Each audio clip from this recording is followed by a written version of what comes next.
One. Coming to you live from a now slushy, crusty, but still very icy and windy radioactive wasteland.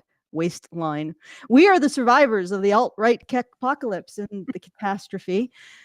Once more, wading into battle against the froggy, furry zombie hordes with What's the CIA Doing? Rand Zerker number 236. I am your host, Alison, and with me is the Doge in charge and the indomitable Hannah Wallen. So let's begin. Incidentally, what's the CIA doing should be said in the same cadence as what's the dog doing, or What's the CIA doing? What's the CIA? Yeah, she's a pizza. What are they up to now? What are those wacky CIA? What's the CIA doing? Yep. I don't know, man. What's the CIA doing? The answer can be scary sometimes. I mean, Yeah, if you look up some of the things that they've done historically, to us, actually, to the American people, it's pretty creepy. Well, yeah, they've. I've looked up some of that, and it often feels like they're treating you like lab rats. And very unfortunate, but lab rats and their own personal bank.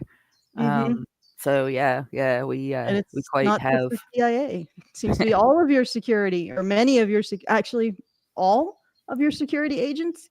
We keep getting new ones. They like spontaneously erupt. You remember back in the 90s when Bill Clinton just was getting what we would today call being Cosby'd. And Hillary Clinton referred to his accusers as bimbo eruptions. This is like that, but with security agencies. It's like the U.S.'s security agency is going to have a higher birth rate than Japan. Yeah.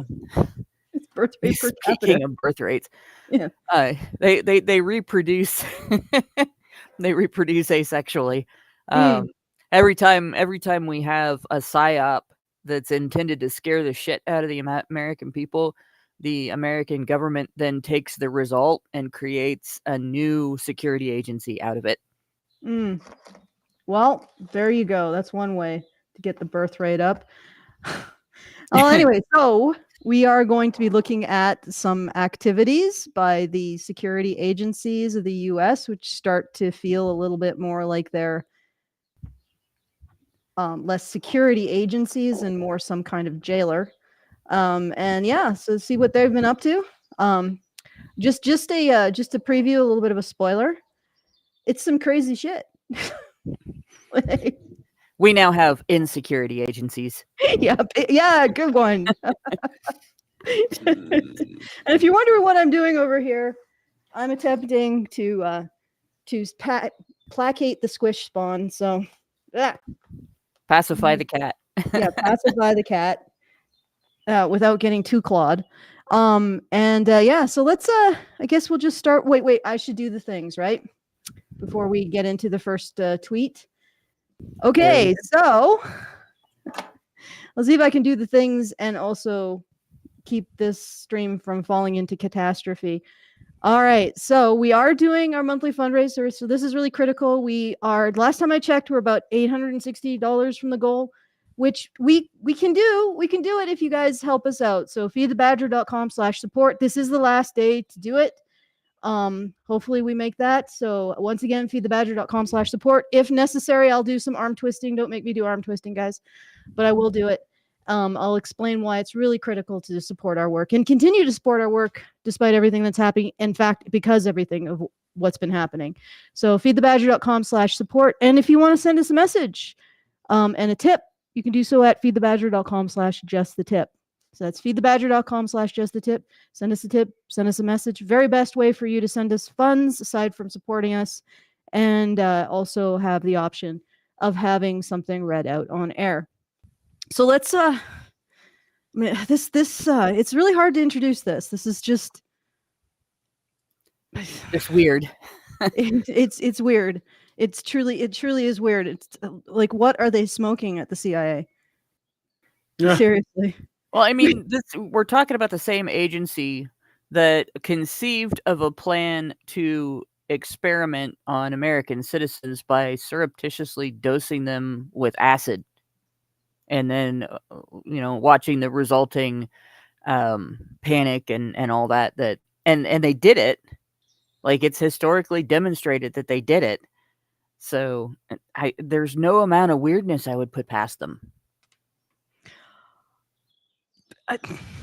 Well, you think that you've reached the depths of weirdness. It's like the CIA is like, hold my bad dragon purchase. We ain't seen nothing yet. It just tries to top itself each time. Okay, so let's get into this tweet, shall we, Brian? Sure. Do you want me to read it? Okay. Yeah, go ahead. This tweet was from Christopher F. Rufo. Christopher Rufo is a right-wing influencer on X, and I think he does interviews and stuff. He writes, leaked NSA and CIA officials expressed their desire to have hermaphrodite babies in order to advance trans ideology. Quote, an intersex birth would be a great opportunity to raise a kid as non-binary and let them choose later, end quote. The people who run the surveillance state are insane. And here is a unclassified document. There's some redactions. I assume these are just names. Somebody says, how you were raised is how you will be. That's not what I'm saying. I'm saying that you are 100% the result of your experiences. That does not mean the way people raise you will be the way you turn out. An intersex birth would be a great opportunity to raise a kid as non-binary and let them choose later or not choose at all. And none of those things mean that their gender wasn't a socially constructed identity. Then somebody says, hermaphrodite and intersex are two different things. Yes. DIA, you are not 100% the result of your experience. So they're kind of debating this right now. Debating biology versus actual socialization. Social conditioning. Mm-hmm. Yeah. Mm-hmm. Yeah. Okay. This isn't sinister at all, folks. Not at all. There's more. Keep going. They can't even agree on what they're doing or why they're doing it. You are not 100% the result of your experience. And then someone says, being trans isn't genetic. And if it was, we super shouldn't want it to be. That sounds like a woman talking, by the way. The way that it's written, a Zoomer. Or a Zoomer, yeah. But a Zoomer CIA agent? I don't know. We super shouldn't want it to be because holy crap, would that be awful for us? Because 100% as soon as someone claimed to discover the trans gene, this is the same nonsense people talk about a gay gene.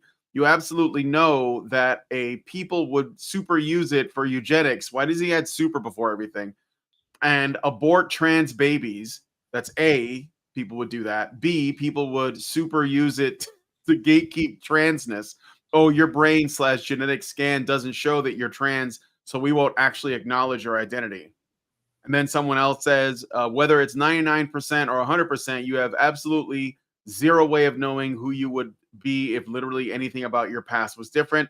It feels like that, says, dude. yes, true hermaphrodism doesn't exist in humans, and it's become kind of an offensive term for intersex people. You know, the guy before the end, I think that's the one, like, 60-year-old dude who's been with the organization since it actually was sort of functional, who's like, what the fuck is this shit? Maybe. Yeah. What are you guys? What is this even? What is wrong with you guys? Yeah. I mean, they are wrestling with a paradox, though, because on the one hand, the queer activists are trying to convince the public that you're born this way, as the Lady Gaga song goes, which means it is biologically determined, which is an argument for a gay or trans or queer gene.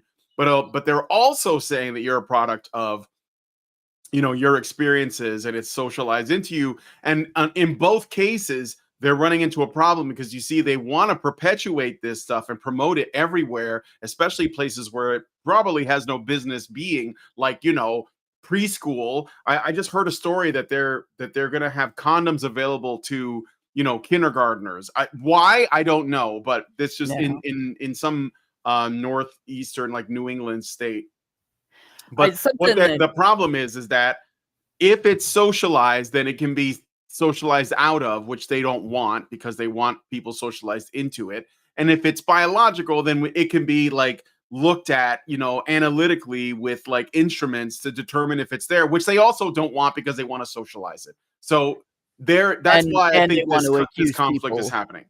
They want to accuse people of using abortion to get rid of it, which the people that object to it wouldn't use abortion to get rid of it because they also object to abortion. So that's kind of a moot claim. But these people at the CIA are worried about the wrong thing.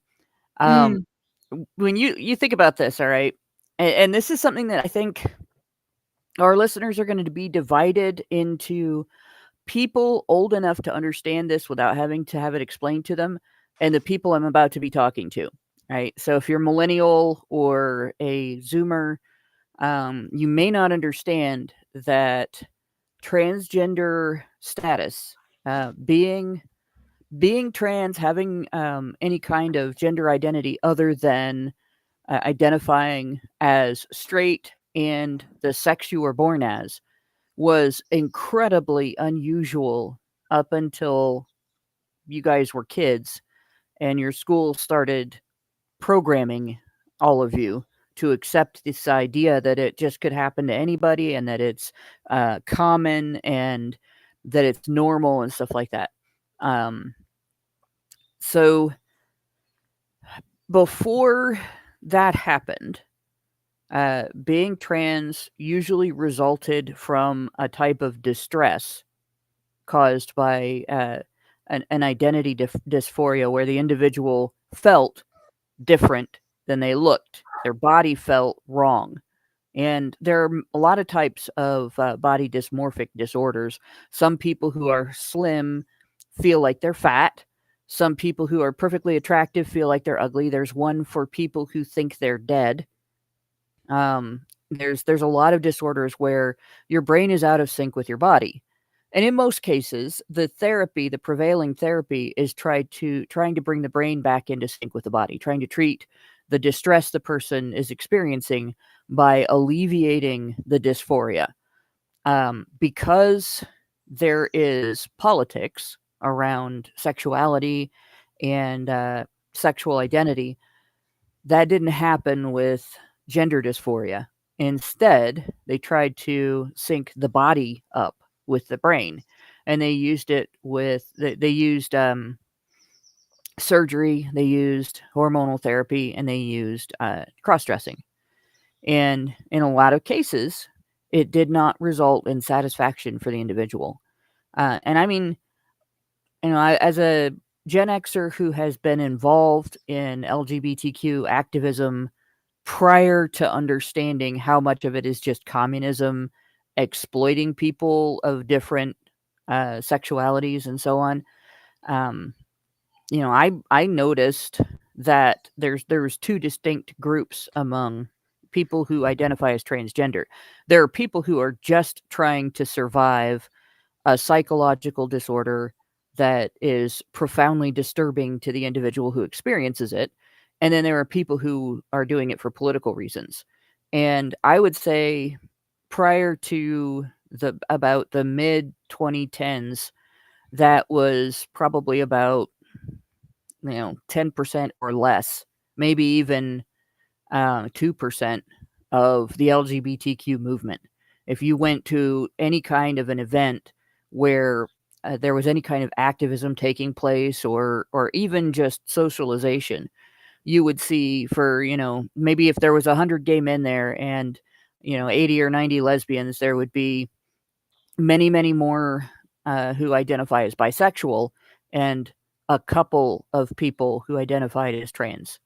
And now, like a social contagion, it's dominated the entire movement. That's unnatural. And so when we're talking about these issues, we're not attacking people who have experienced gender dysphoria and navigated with the medical profession as best they possibly could. How do I deal with this situation? We are talking about the overwhelming majority who have either been brainwashed or are trying to politicize this idea of being trans.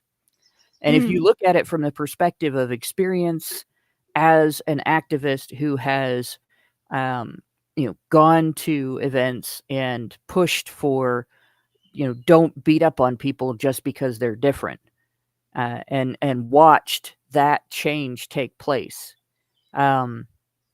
And then you look at what they're saying here in the CIA communications there. It's very similar to if you just replaced trans with schizophrenia in that, because gender dysphoria, it's not schizophrenia, but it's as disturbing to the individual to experience it as the symptoms of schizophrenia that interfere with your perception of the world around you and cause your brain to lie to you about the world around you. It's just the difference is your brain's lying to you about your body. And so it's a very distressing condition for people who experience it. They're talking about inflicting from birth that distress on an individual for political reasons and raising that individual to experience that distress, to have their brain lie to them, to not have a strong sense of self and to not have a strong sense of independence and self-determination because politics. Like, when you read it with that understanding, it stops being a joke. It is profoundly evil. It is as bad as child molestation, if not worse. Like, okay, the wood chipper suggestion that we hear all the time for pedophiles, I don't see a difference here, right? I'm like, I'm so glad for Doge right now. I hope that Doge takes a wood chipper to the funding of this organization and to the structure of this organization. And I'm so glad that none of these people that were in this conversation have their jobs anymore. I hope they face further investigation in case they've done something in their personal lives to children. And I did send Brian additional links to take a look at. Yeah, and we can take a look at that once I'm done having my comment on this. I just want to point something out.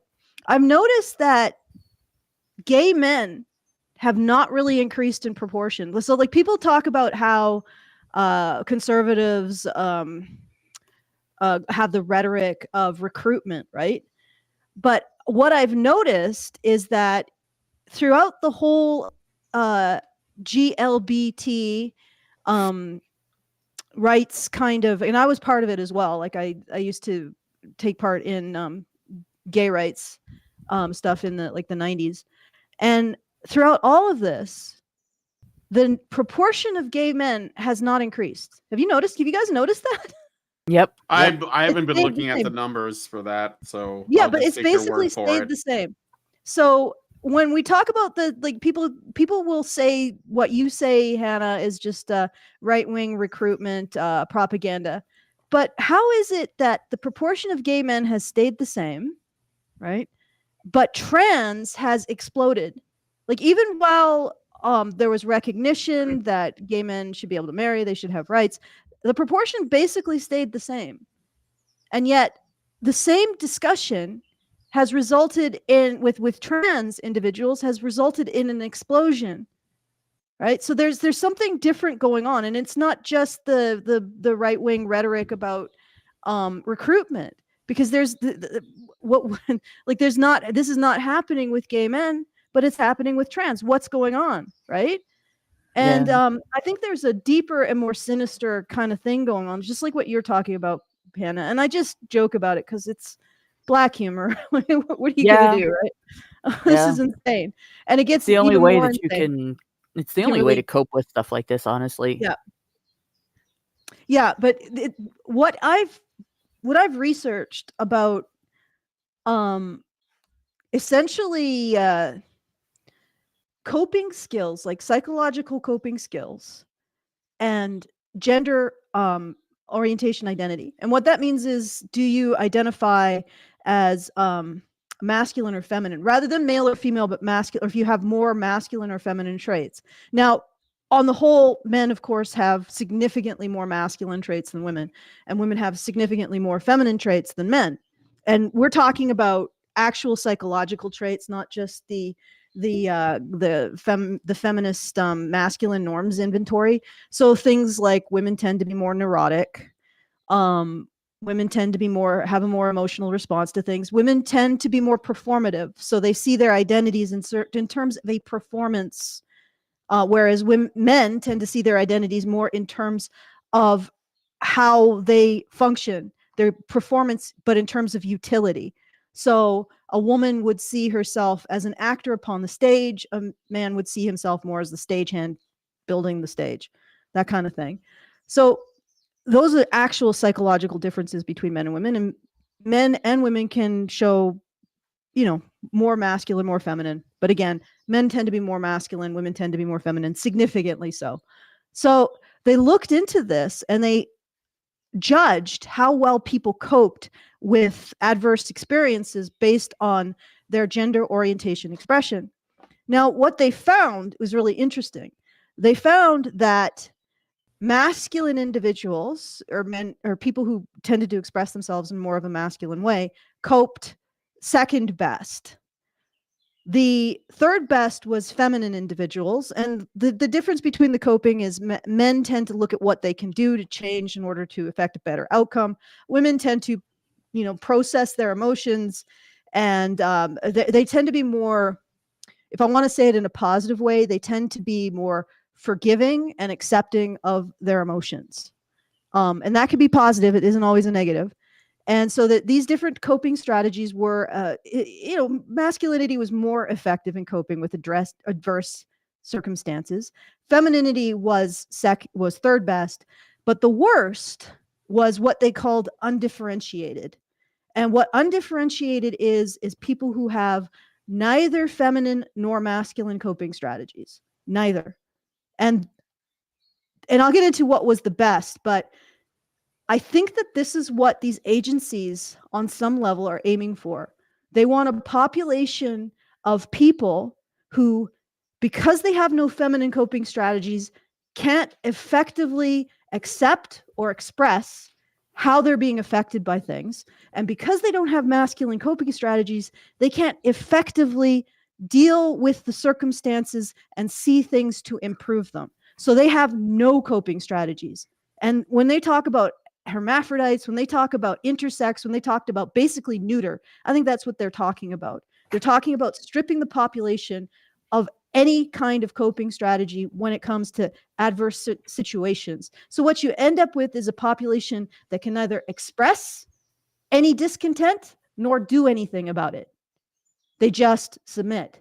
And that's neuter. Now, there was a fourth category, which actually represented the people with the highest level of coping strategies. And those people were individuals who had both masculine and feminine coping strategies and could employ them where necessary.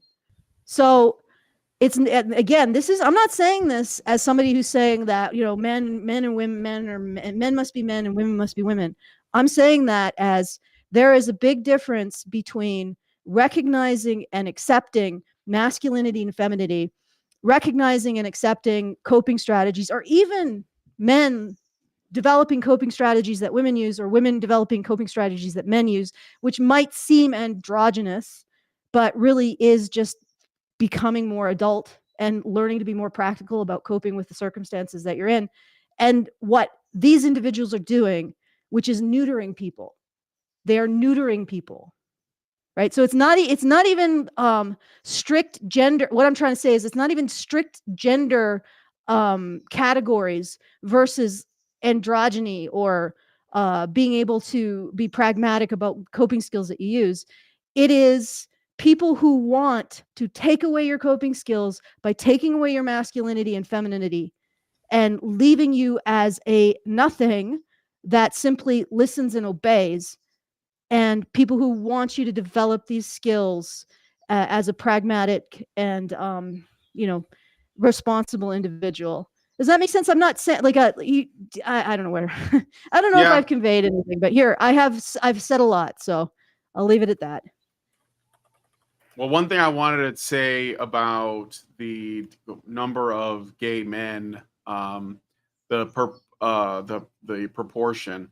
I think one of the things that we have to also understand is that the trans agenda is erasing gay men and lesbians potentially, because when they're children, they push them to transition, And most of the time in before we made, transitioning like a normal thing, or at least there were pushes to make it normal.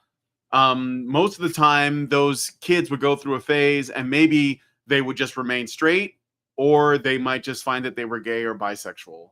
And then that would be the way they lived. They didn't think they were the opposite sex. This is why the T in LGBT doesn't quite fit in, because it is not an orientation. It is an issue of identity itself, and it gets pushed on, young boys and girls.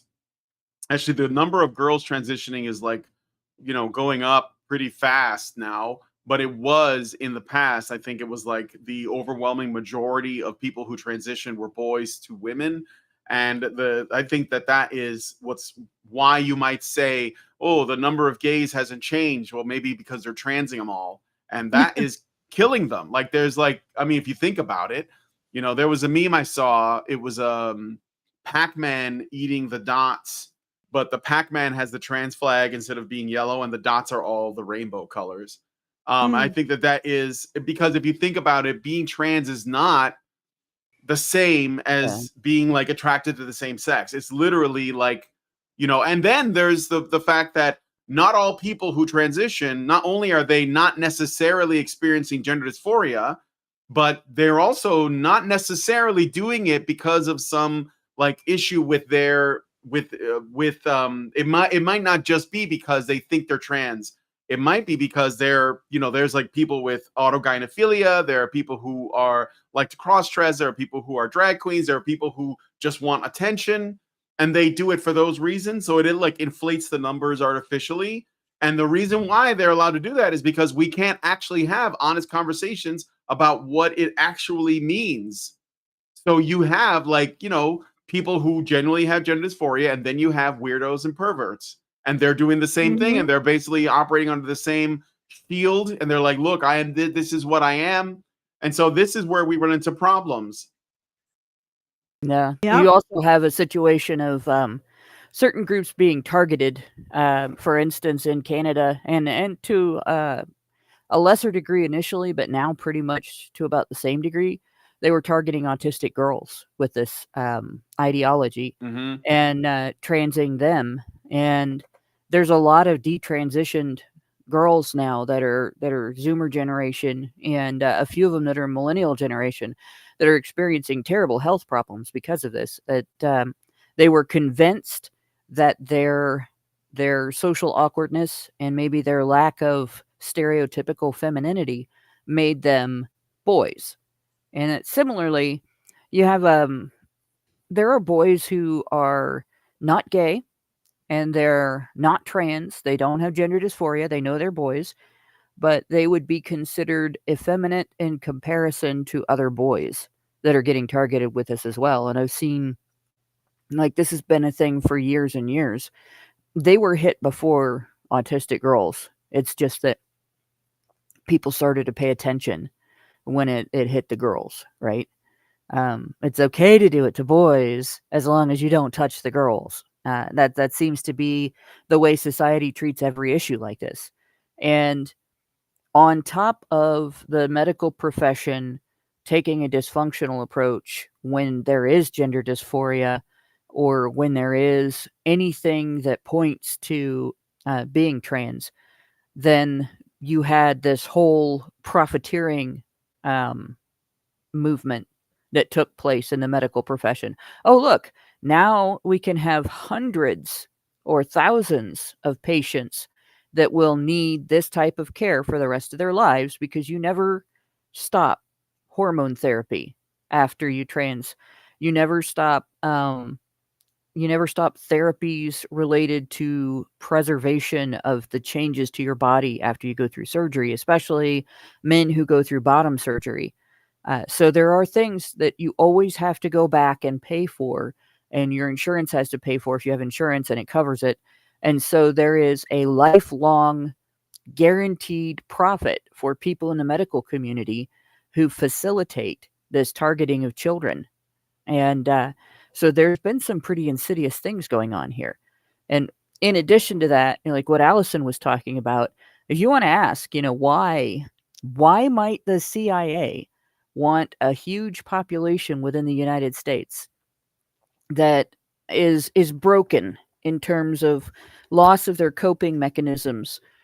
Well, you think about it, that's essentially what grooming is designed to do. So when you're targeted by somebody who is either like child targeted by a pedophile, or a scam artist targeting somebody who is maybe very gullible or young or old, suffering from dementia, anything like that, they go through a process where first they dismantle your coping mechanisms. They take away things within your security, your identity, your belief in your perception of your surroundings. So they gaslight.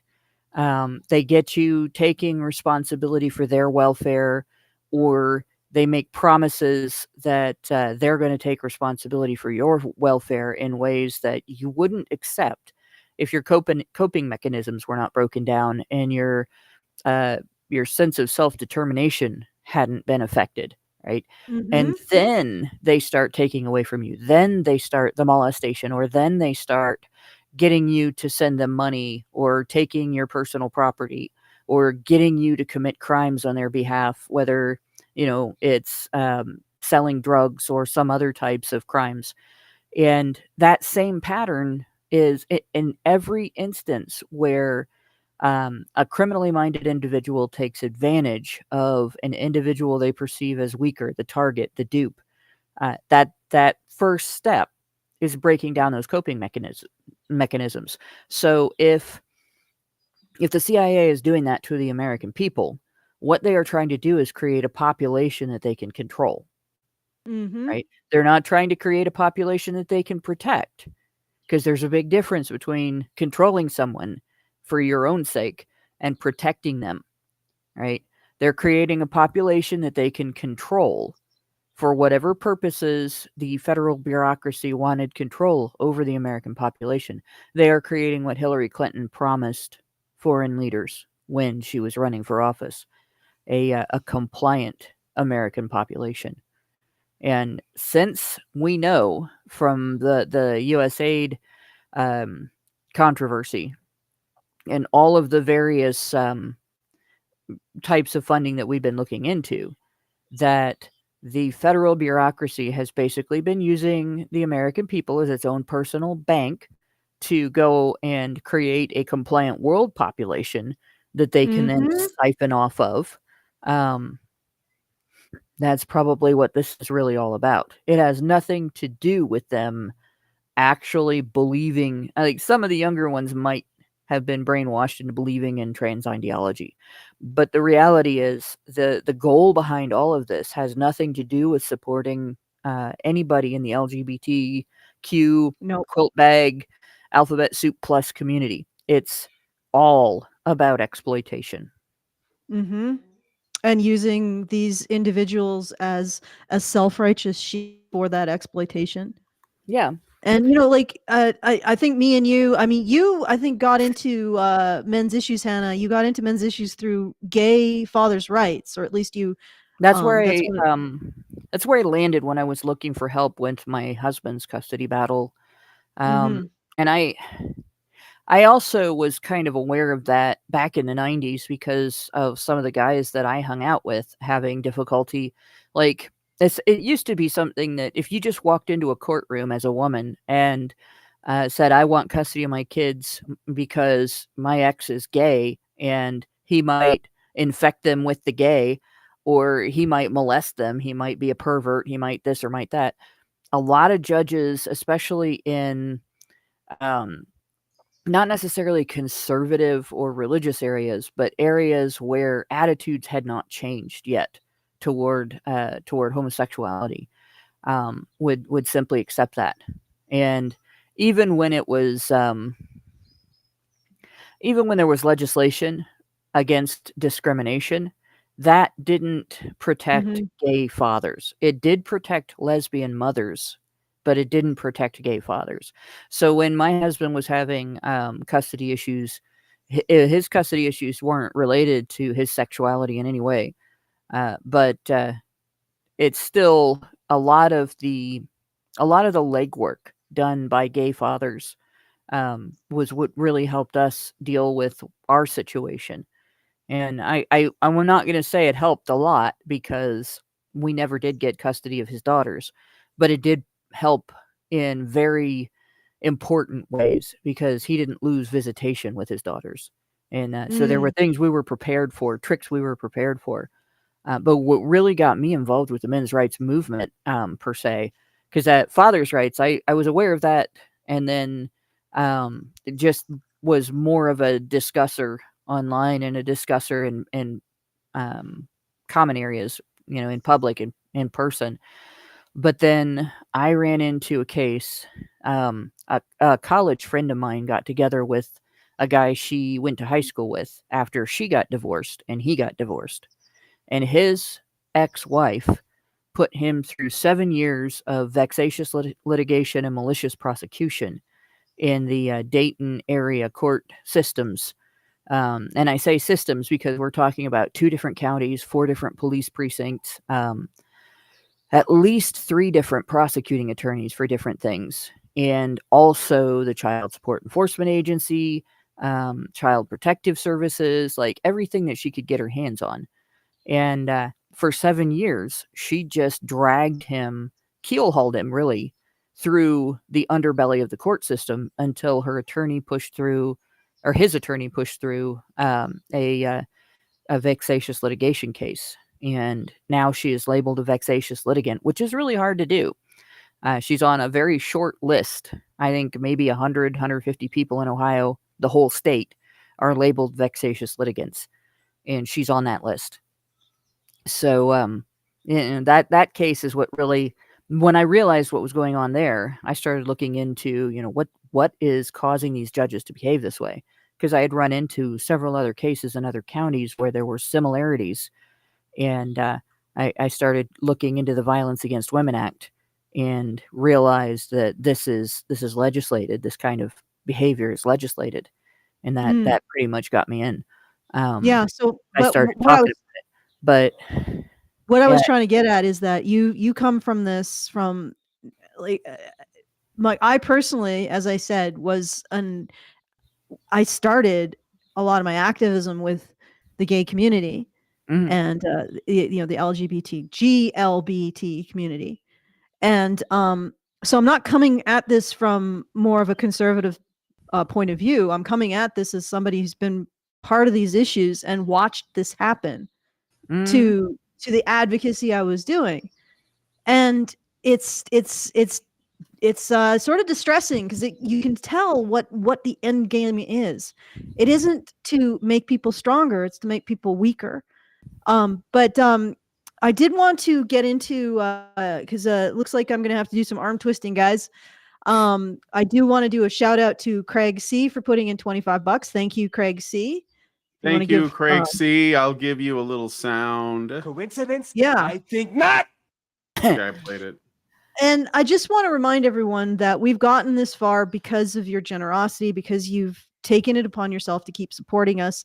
We've all, everyone here at Honey Badger Radio has basically put our public reputations on the line to try to promote these issues and make sure that they don't disappear. And I get, actually it was Mike, Dr. Randomer Cam, who pointed it out. I and Honey Badger Radio brought Gamergate into the public sphere. Prior to that, I believe it was almost entirely online, but we made it a public thing. We brought these issues of transparency and honesty in the journalism, which is now expanded to transparency and honesty in the government. Who knew that the government was apparently behind the journalism that Gamergate, like gamers were calling out 10 years ago? Who knew that? Who knew that this would be the end game? Well, I guess you can sort of see the footprints. Yeah, there were some of us that were sounding really paranoid back then that people are going, oh my gosh, you were right. Yeah.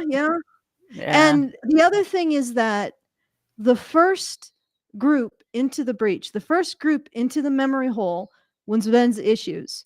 And there's a specific reason why the first group into the memory hole was men's issues. And that is because the entirety of all of this corruption, all of this attitude rests on the foundation of seeing women as unique victims. And what I mean by that is, maybe you guys have watched The Incredibles, and there's one quote that relates to this. If everyone is special, no one is. The reason why we cannot see the issues that men face, that these things are hidden, and they are the most hidden, they are the most censored. It's why our channel doesn't grow, is because once we recognize that men are vulnerable like women, and everybody's just basically a column of spam trying to get through the day, there's nobody who's uniquely vulnerable. Women are not uniquely vulnerable. Women are not uniquely victimized. Nobody's vulnerable. Once everybody is recognized as having vulnerabilities, nobody has vulnerabilities. And furthermore, you take away the self-righteous narrative that allows certain groups of people to use their vulnerabilities to extort things from other people. Do you see how that works? Like, when everybody's recognized as having vulnerabilities, nobody has any unique vulnerabilities that they can then turn around and say, hey, you owe me. Right? And that's why men's issues was the first thing in the hole, because they need a group of people, a perpetual group of people to blame and frame as being the system that they deserve reparations from. So once men's issues are recognized, and that doesn't mean that, we just sit with victimhood and vulnerability. Generally, when people recognize that men have issues, we get to work. We develop discipline. We develop field hospitals. We develop technologies to overcome them. It's a call to action. Whereas with women's disability or victimhood, it seems to be a call to internal graft and increasingly corrupt levels of graft and grifting. So that's why these issues that we talk about are so critical. Until we recognize them, until they're publicly talked about, we are going to have problems like this. We're going to have groups of people who think they can construct all of this, and they do it with absolute self-righteousness. All of this discussion, all of these multiplying so-called security agencies, all of these multiplying groups that want to advocate for trans albino muskrats in Uganda, like, all of this comes from that idea that there is a group of people that has unique vulnerabilities and as such has the right to be served by the system. So if you want to make sure that we can continue to challenge what needs to be challenged, to keep our grubby fingers on the knot that holds the whole shit sling in place, then go to feedthebadger.com/support. And we really need you to do that, because if you don't, we won't be able to continue. So feedthebadger.com/support. And if you have just $5, just be that first $5, just give me some peace of mind here. Feedthebadger.com/support. All right, let's keep going. All right, so do you want to look at that other tweet that you sent me that Christopher Rufo put out? Exclusive, at Grossman Hannah and I have obtained logs from the NSA secret transgender sex chat room in which NSA, CIA, and DIA employees discuss genital castration, artificial vaginas, piss fetishes, sex polycules, and gangbangs, all on government time.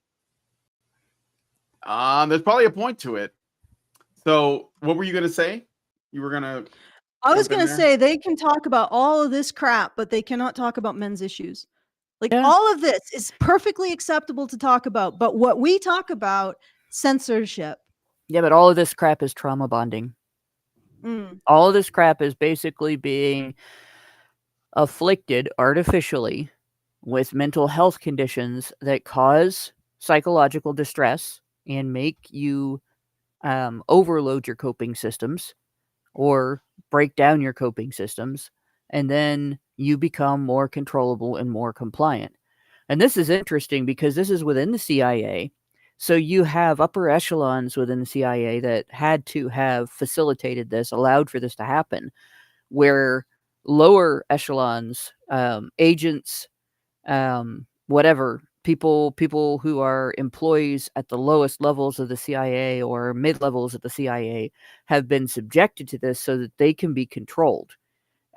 They're actually, it's not that they're eating themselves, it's that they're building themselves a controllable bunch of people that they can use as weapons against the rest of the population. And they're doing it by facilitating and encouraging this shit. Yep. And again, like I just when I look at this, I just boggle at what we can't talk about and what gets censored. But let's keep going. Let's read it. Let's read through it. All right. So the NSA maintains a chat system for the intelligence community called Intellink. The servers are supposed to be used for government work, but gender activists have hijacked at least 2 channels. LBTQA? So did we just get the G is not even in there anymore? LBTQA and IC_pride_TWG to discuss fetishes, kink, and sex, all legitimized as DEI. And then there's a screenshot. It says, according to our sources, the sex chats were legitimized as part of the NSA's commitment to diversity, equity, and inclusion. Activists within the agency use LGBTQ plus employee resource groups to turn their kinks and pathologies into official work duties. According to the current NSA employee, these groups spent all day recruiting activists and holding meetings with titles such as privilege, ally awareness, pride, and transgender community inclusion. They did so with the full support of NSA leadership, which declared that DEI was, quote, not only mission critical, but mission imperative, end quote. And I just want to point out that they're literally excluding men from this now. Well, or at least men as men. We don't know that because that's his comment, so it could be a typo. But this is something. It's a weird thing to leave out. Yeah, I know it does look like that, and we've seen that before, like with articles like what is it? Gay men are the straight men of LGBTQ, and black men are the white men of the straight white population. People of black people, of black people, and so there's this. Everybody's heard of the progressive stack, right? And the idea that being male or being white puts you at the top of the progressive stack, where you are the privileged individual, and the people closer to the bottom have more virtue points, and you have less virtue points because victimhood is virtue in this stack. So it makes it believable that was something that he copied accurately, but we can't confirm that, so we shouldn't say that that's the case.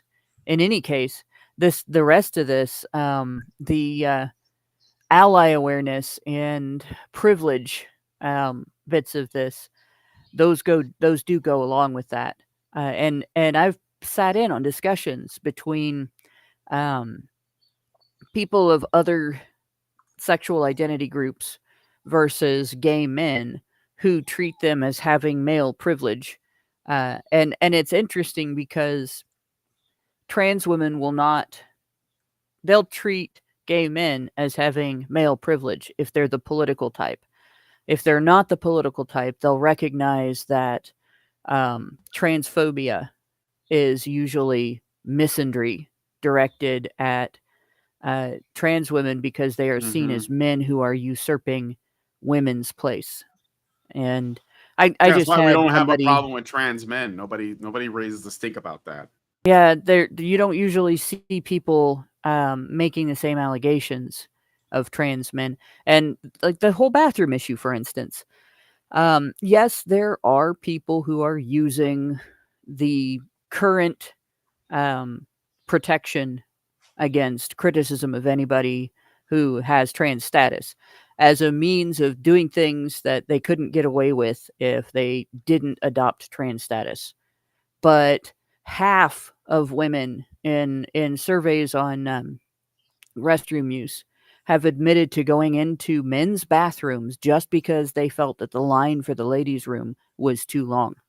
So they've invaded. And the difference between men's bathrooms and women's bathrooms, by the way, you walk into a women's bathroom and in the room, you're going to see usually a couple of sinks, and you're going to see at least a changing table and possibly, those things on the wall that spray your germs all over the room after you wash your hands, and so on. And then for actually urinating and defecating, you see stalls. There's not open toilets unless it's just a single person use restroom and there's only one toilet. But if you go into a men's restroom and it's for a multiple person use room, there's going to be a couple of stalls, and then there will be urinals on the walls. And when men use those urinals, their genitalia is exposed, and anybody that walks into that room can see it. So they don't have privacy. So when you walk in as a woman, when you walk into a men's restroom, like when I've worked places where I had to clean their restrooms, I bang on the door like a cop, make sure there's nobody in there, leave my stuff where everybody can see, and isn't going to come in there in desperation when I'm in there cleaning, and then get it done and get out of there as quickly as possible so as not to interrupt, so that men aren't in a position where they have no choice but to be exposed, to give up their privacy in front of me.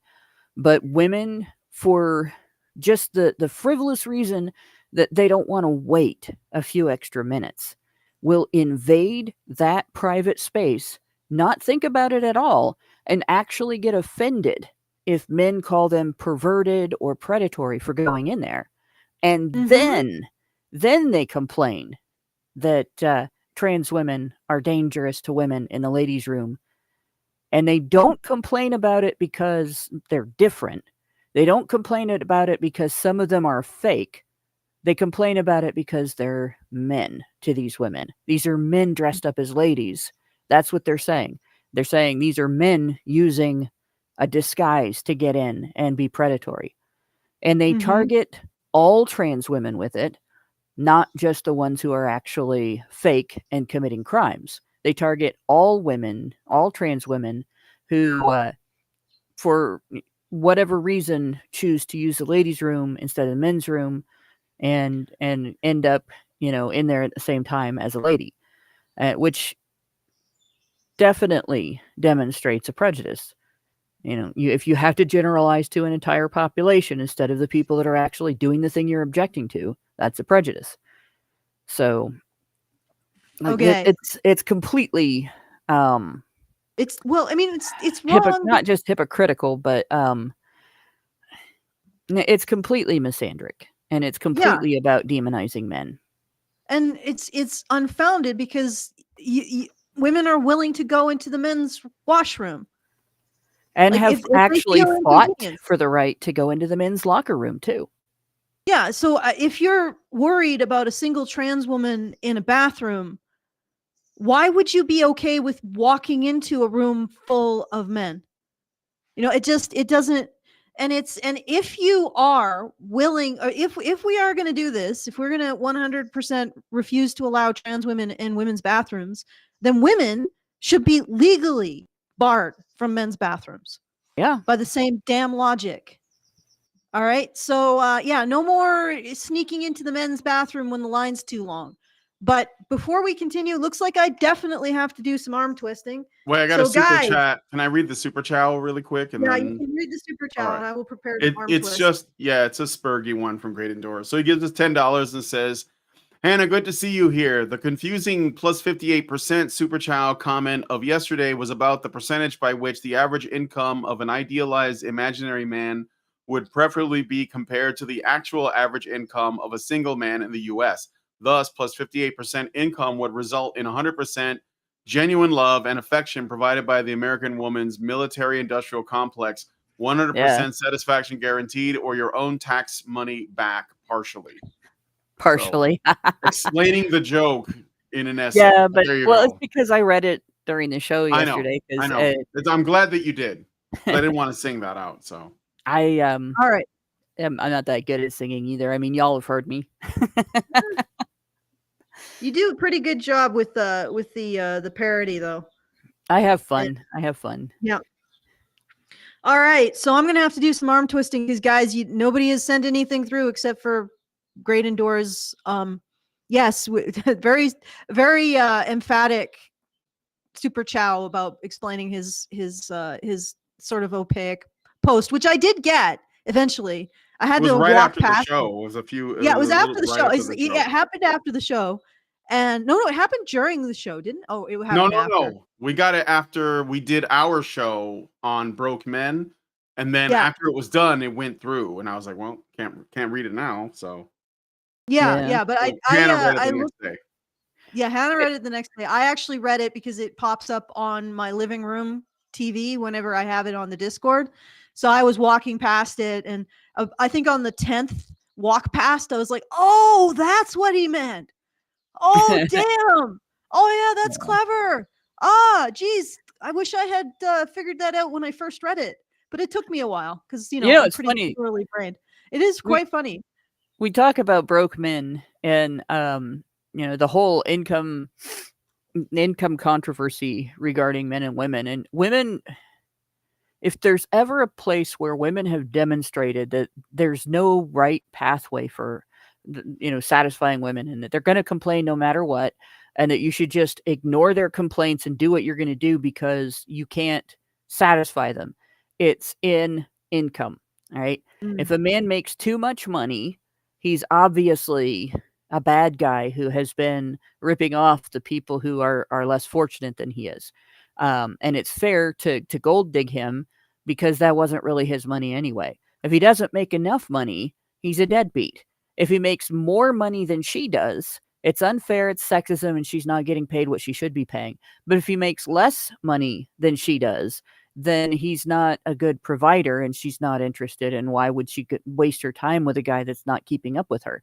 And so, and if it's exactly equal, then, obviously he's not doing enough because he's not making more and he's not doing more work than she's doing. So there is no right pathway. So guys, don't base your income choices, your labor choices, your professional choices. Don't base that on what you think a woman's going to want from you, because there isn't anything that you can do that's going to satisfy the complainers out there. Do what you're going to do. And if you are going to get together with a woman, if you're happy in what you're doing and you're satisfied with your life, you'll be happier with the partner that you find that way than if you try to use whatever kind of professional choices you make as a tool for finding a partner. All right. And with that, I'd just like to, speaking of, so again, we do need to get that, or I would really like to get the fundraiser funded. So if you are able to do so, please go to feedthebadger.com/support. I know often it isn't a matter of funds. It's just you don't want to tear yourself away from our scintillating conversation. So please just take a moment to put in feedthebadger.com/support in your website and just ponder it. But it would really be a weight off my mind if even $5-10 from anybody listening to us now would get us much, much closer to the goal. And it would be very appreciated because I'm sort of getting the dreads here. And I want to be able to continue to do this work because I think it's really critical. And I wouldn't want to have to step back the pace or the ability to continue to do these live streams at the rate that we do in order to try to break through the censorship that surrounds us. But anyway, if you would like to, please, if you are able to, if you have $5-10 kicking around, that isn't going towards a McDonald's burger. I don't know, maybe it needs $50 now, but please go to feedthebadger.com/support and put some funds in for myself, Brian, Hannah, and now also Dr. Anmerkamp, because I'm trying to help him out because he's stepping up the ragenings, guys. So pay attention to the main channel as well to see those. So once again, feedthebadger.com/support. If every single one of you listening to me now, that includes the people on Twitter who then we actually have quite a few people watching us on Twitter as well. Gave $5, we'd be funded. That'd be it. It would be done. So please consider doing so at feedthebadger.com/support. Just be the first one to go and just put $5 in, please, so I can stop yammering about this. All right, so let's get back to what the CIA doing and the NSA and now this DIA that What the hell is that now?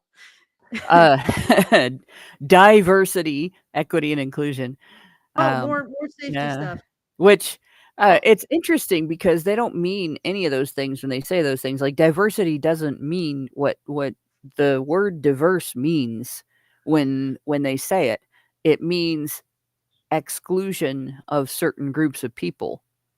Yeah. Advocating for the smallest minority possible. Yeah. It's the opposite of their they do the opposite of what they claim. Yeah. All right, so what do you want to look at next? Oh, are we keep going down the list? No, we can keep going. Okay, so Christopher Rufo. Like, why would they even very salacious. Why would we even have a sex chat for the freaking security agencies of the U.S.? I don't know if there's like a timeline that shows when this sort of stuff was stepping up, but what I'm guessing is that a lot of people got government jobs from their activism as queer activists. And so they were products themselves of this kind of DEI hiring for their identity. And of course, because they don't actually have any skills or merit, and their whole personality is being like gay and weird, they're basically forming groups with other people who are also untalented and are gay and weird, and they're just sort of being weird together in chats. And that's what I suspect it is. And so you have a bunch of people who have no business getting government funding because they're not doing anything for Americans, and they're all just being perverts together because they feel like a kinship with other weirdo perverts. So that's my guess, and I'm not saying this to throw shade. This is not meant as a pejorative. It's just descriptive, because we'll see. Okay, so one popular chat topic was male to female transgender surgery, which involves surgically removing the penis and turning it into an artificial vagina. These male intelligence agents love the feeling of penetration and of peeing with their pseudo vaginas. So these are okay. So what I'm saying? It's like there are people who fetishize transitions. They fetishize transitions. Okay. And I'm sorry, but like human beings, we're pretty fallen and messed up. So we're going to fetishize all kinds of things. Okay, so here, I'll read some of the chat here. I mean, honestly, the rest is nice too. Wearing panties without worrying about anything showing, seeing my reflection in the mirror, wearing leggings, etc. But the pee thing is something I never thought of, but it's really nice. And someone says, I'm going to be wearing leggings all day, Friday and Saturday. Then someone else says, I think about that last one probably the most. Mine's purely aesthetics. Well, almost purely, and not benign, or not being able to do some things I want. Mine is everything. I found that I like being penetrated. Never liked it before, but all the rest is just as important as well. All I can say is that this was 1 bazillion% worth it, despite having to fly to Thailand, pay out of pocket, and the recovery, probably with our money, by the way. I would not change anything if I had to do it over again. So, sorry, but this isn't just people with gender dysphoria. This is something darker and more twisted than that. And they're going to use gender dysphoria as a thing to hide behind. Okay, so, and I know somebody said that I was saying that these coping skills are gendered. Well, yes, they are. Like, they literally are what men and women, and we associate masculine and feminine behaviors very strongly with men and women. Like, you think that human beings are some kind of balls of pure light that hover above every other mammal on the planet? Every mammal species, every dimorphic species has male and female behaviors and male and female prerogatives and goals. And we're no different. In fact, if anything, human beings tend to be more aligned in their goals. Men and women tend to be more aligned in their goals than any other species on the planet. But we still have these differences. We still have coping skills. We still have that vary based on whether we're male or female. That doesn't mean that women can't adopt men's coping skills and not be better off for it, or the reverse. But what's interesting is that the emphasis here in all of this is body and sex. Mm-hmm. Did they benefit from learning female coping skills? Like, are they talking about any other aspect of being women? No, it's all just physical and sex. They're all reducing everything down to the body and removing everything else. and not even considering anything else. And before I let you speak, Karen, I guess I'm gonna have to twist your arms again. Come on, Hannah. guys, just one person go over and put in $5, please. Like, please. Do I have to beg? I mean, I don't know. We might get like somebody sweeping in at the last second. Maybe they just like to watch. Oh yeah, maybe we'll get somebody sweeping in at the last second. But please, guys, $5, just one of you, please go, so I can shut up about this. How much? Yeah, I mean, how much more do we need? We need about oh, okay, well, we need about now we just got 500 from Anonymous, so there you go. Thank you, Anonymous. There you go.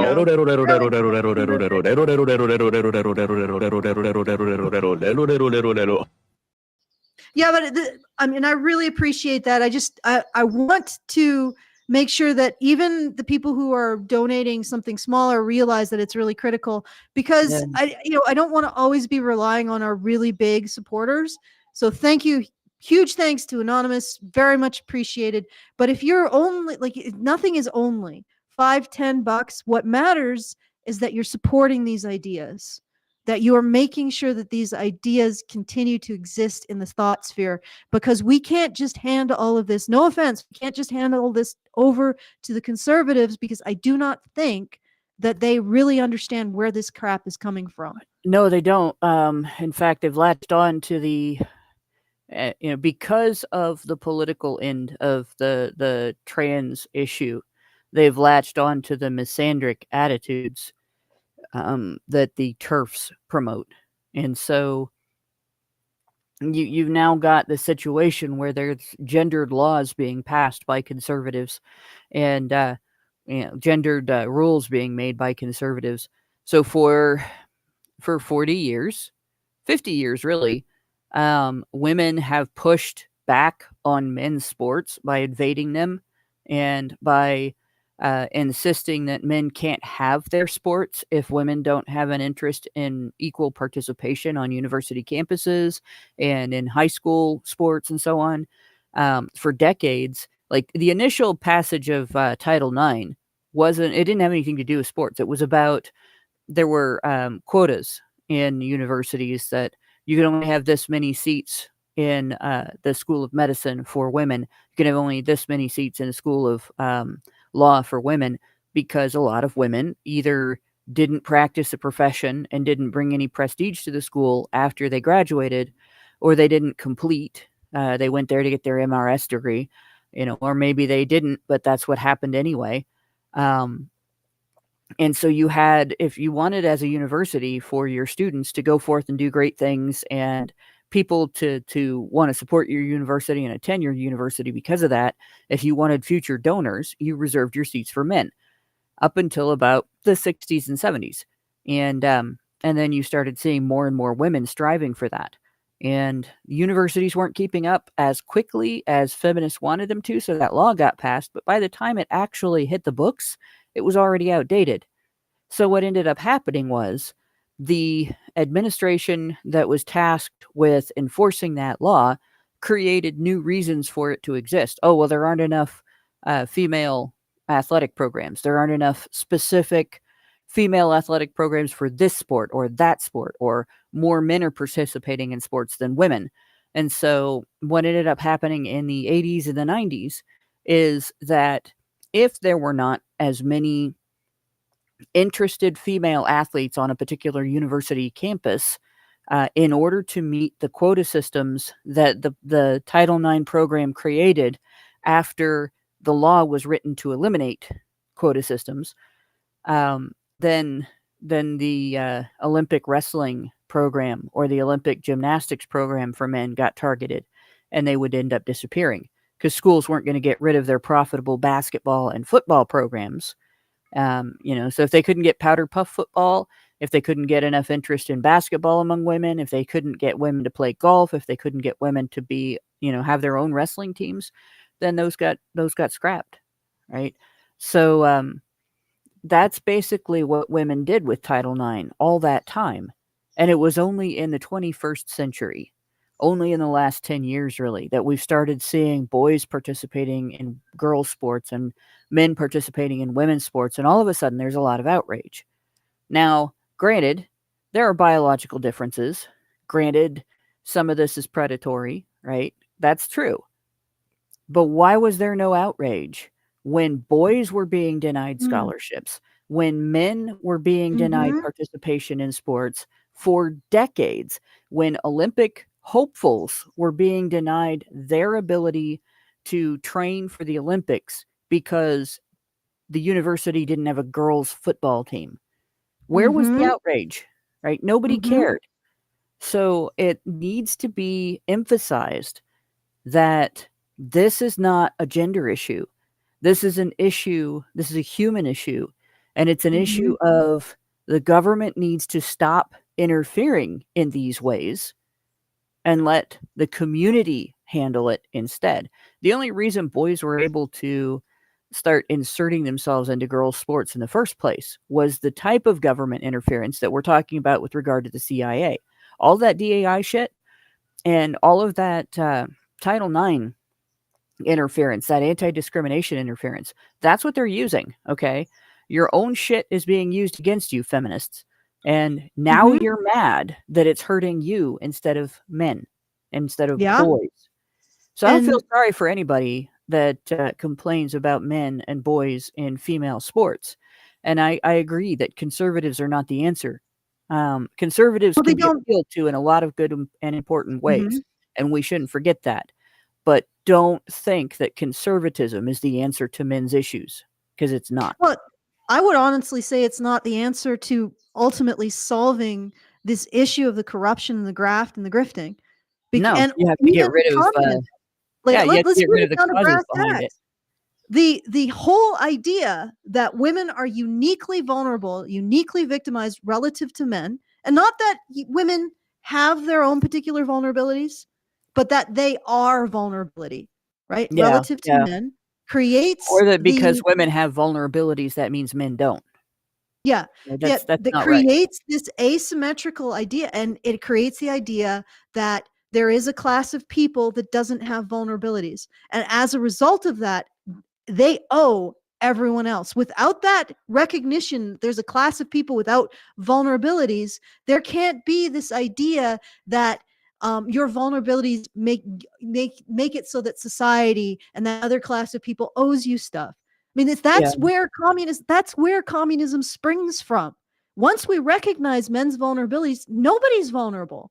That means nobody can use their vulnerabilities to extract resources out of other people. Where's intersectionality? Gone. Where's identitarianism? Gone. Where's most socialism and communism? Pretty much gone. And the problem with the conservative attitude to this, and I don't mean to offend, but the problem with the conservative attitude is feminists are addicted to the affectation of vulnerability in women, and conservatives are often addicted to the idea that men's identity is saving women. So they don't want to give that up. They don't want to challenge that. But the problem is that the shadow side, the other side of the conversation about women's or men's vulnerabilities is that women have responsibilities and they have to be held accountable and they are culpable. And if we don't have that conversation, we continue to have a society in which half the human race is not being held to a standard, right? Because men are their identity is to save women. Therefore, the worse women get, the more irrational, the more illogical, the more non-pragmatic, the more advocating weird purse puppy identities, the more psychotic, the more violent, the more we focus on this idea that men exist to save them, the more we reinforce that identity that men have saving women. And so it's like a death spiral. Because here's the problem.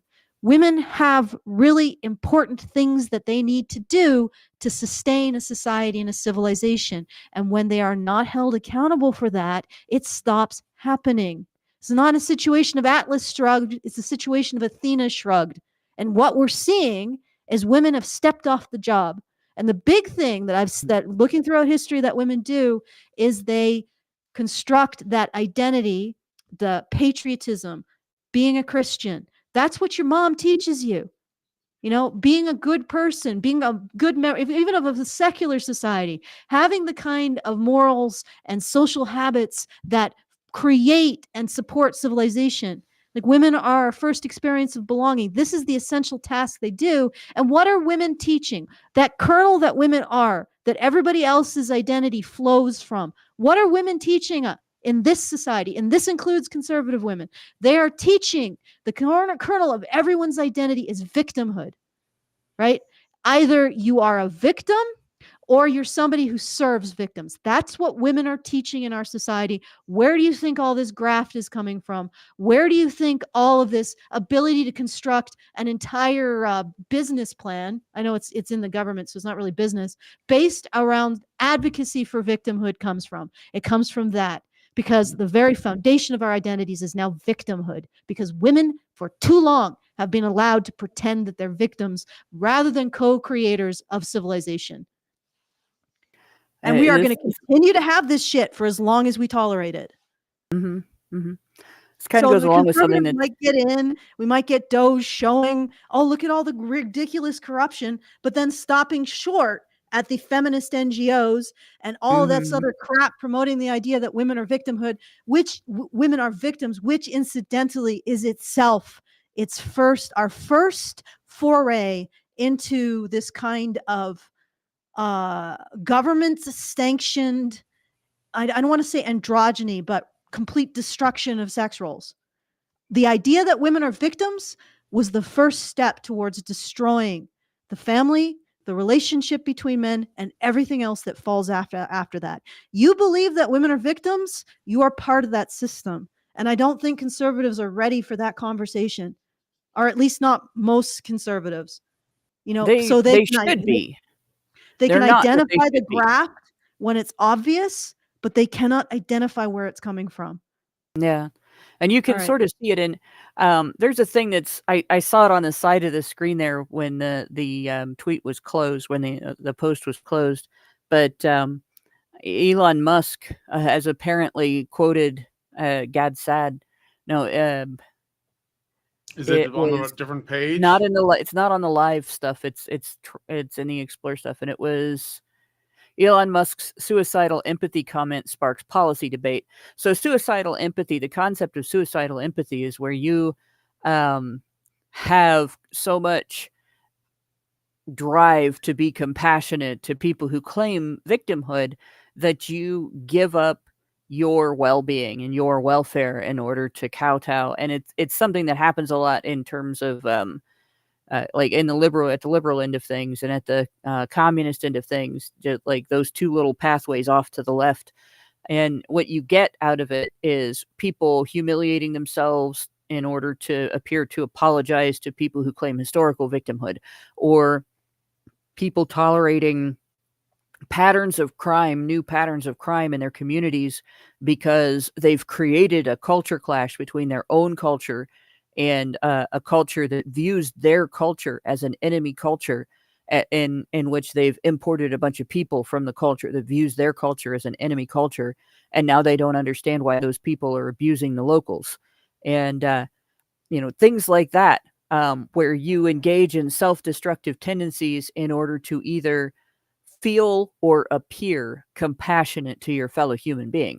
And that is a lot of what like women sort of drive that, I think, because they want that bit about specifically appearing compassionate to your fellow human being. Appearances are very important to women, and often they're more important than reality.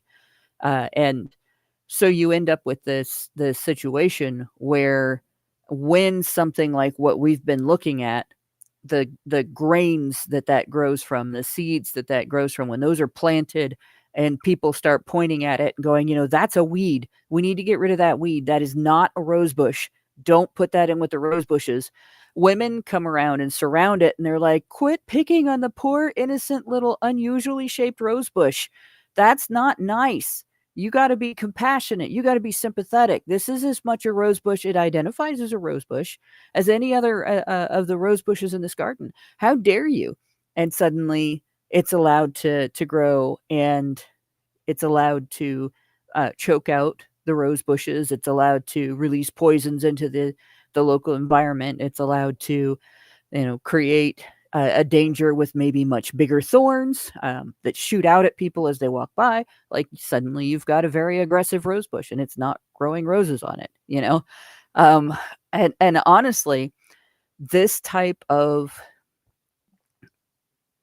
women used to be able to use the functional end of tribalism, where, okay, yeah, we'll have neighbors that are different from us. Okay, yeah, we'll accept that we can get along with people that are different from us as long as you don't pull out your knives. You pull out that knife, then you're the other tribe again, and fuck you, right? That's women used to be able to do that. And now what we have is, I'm such a good person that I'm going to ignore the knife. Oh, how did this knife get into my rib cage? I'm so sorry. Would you like it back?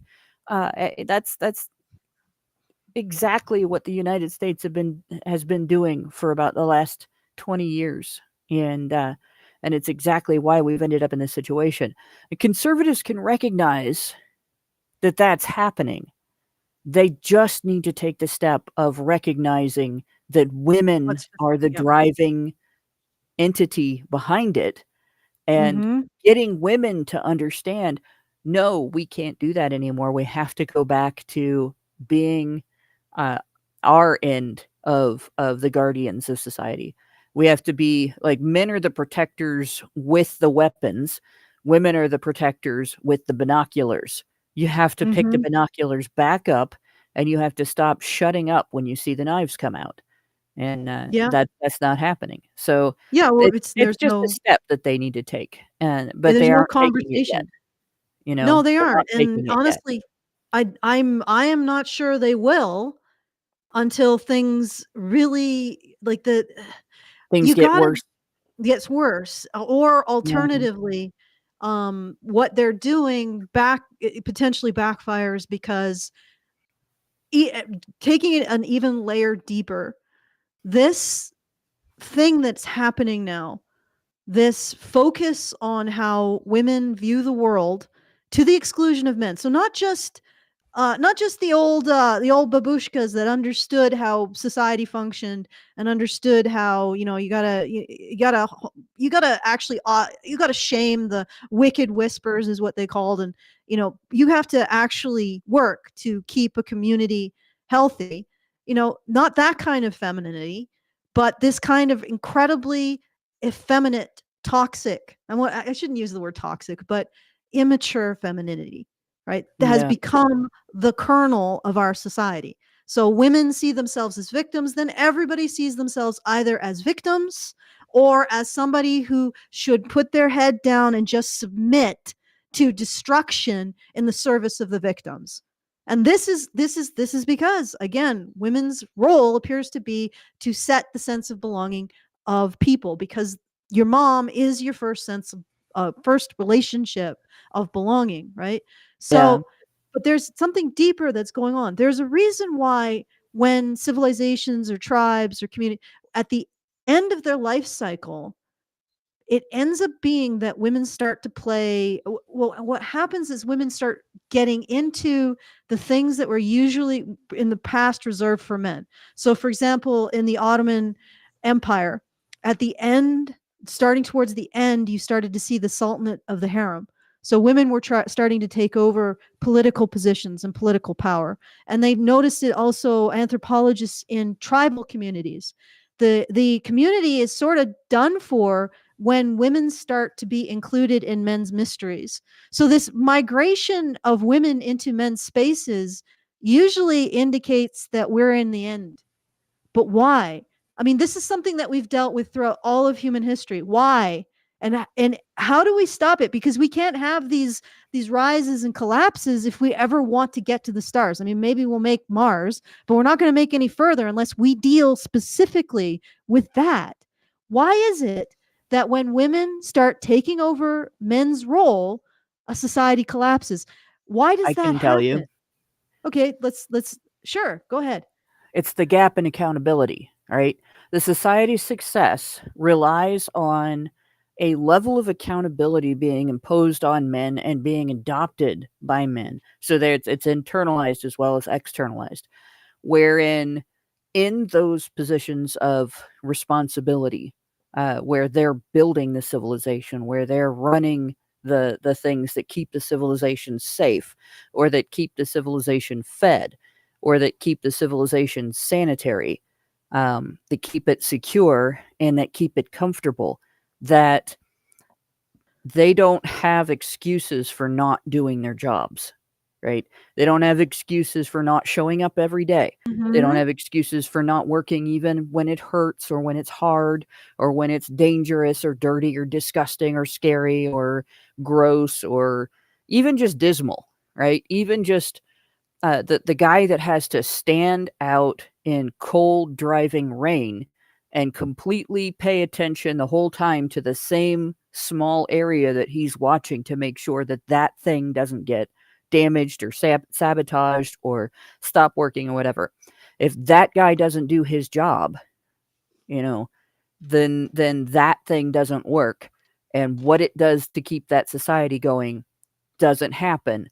And if that happens all over society, if men don't get up and go, even when their backs hurt, even when their mom just died, even when their dog just died, even when they're sick or tired or getting divorced or being falsely accused of a crime or anything else that could happen to them, even if they hate that job, even if that's not the job they ever wanted to do, even if they're not getting their paychecks, their ex-wife is, if they don't do that, society collapses.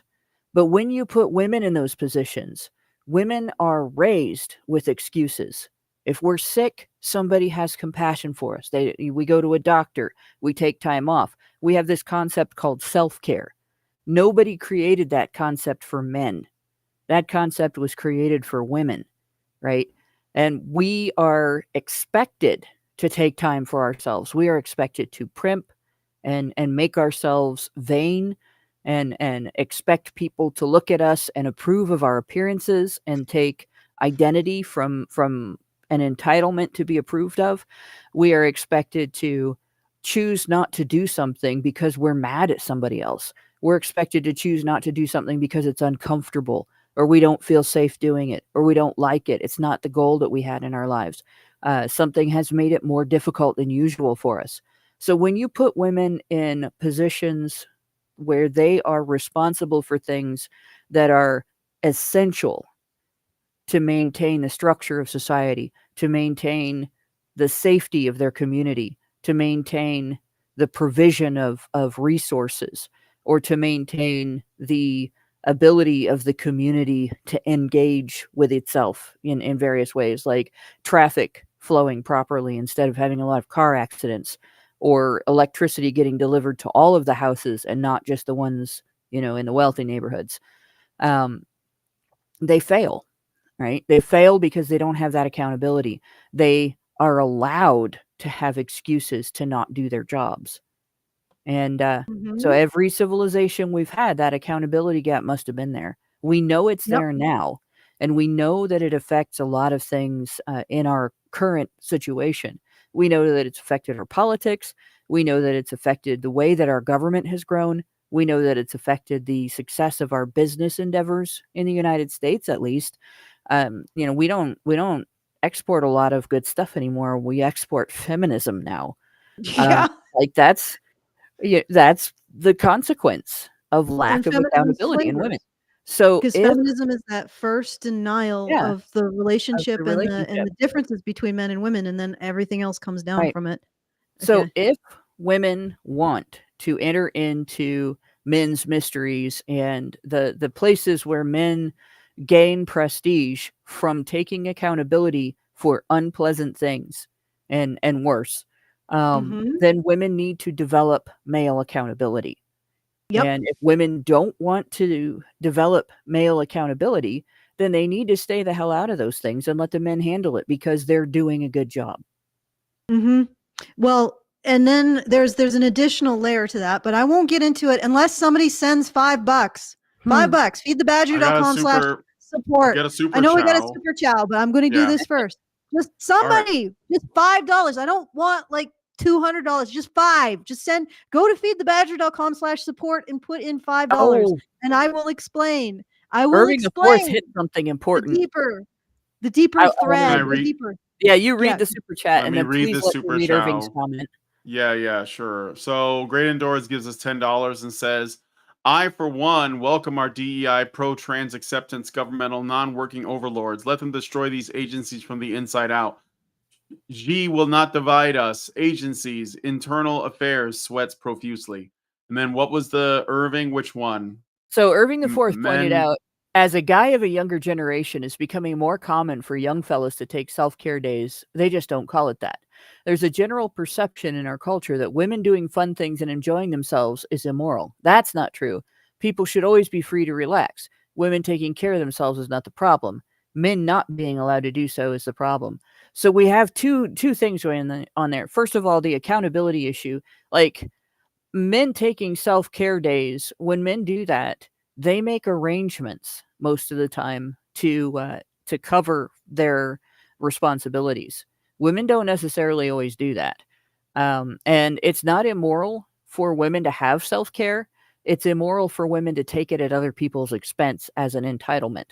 And we don't see a lot of men doing that. But that change of men becoming more likely to do that because women make it okay might be another reason why societies collapse. It's the lack of consideration for other people that women engage in that makes women's lower accountability a thing, right? You're less accountable if you're more likely to call in sick without finding coverage for your shift. You're less accountable if you're more likely to call in sick when you're not sick. You're less accountable if you're more likely to do less of a good job or stop paying attention to the thing you need to be paying attention to because you're uncomfortable or unhappy or any reason other than you became unconscious or some other outside source prevented you despite your best efforts. And for all of this time, for centuries, men have had that obligation of, if I'm responsible for this, I'm responsible for it. And if I don't find some way to meet that responsibility besides being there, then I have to be there. And, women haven't necessarily always had that. They've always had excuses for not meeting their responsibilities, but not finding help meeting their responsibilities either.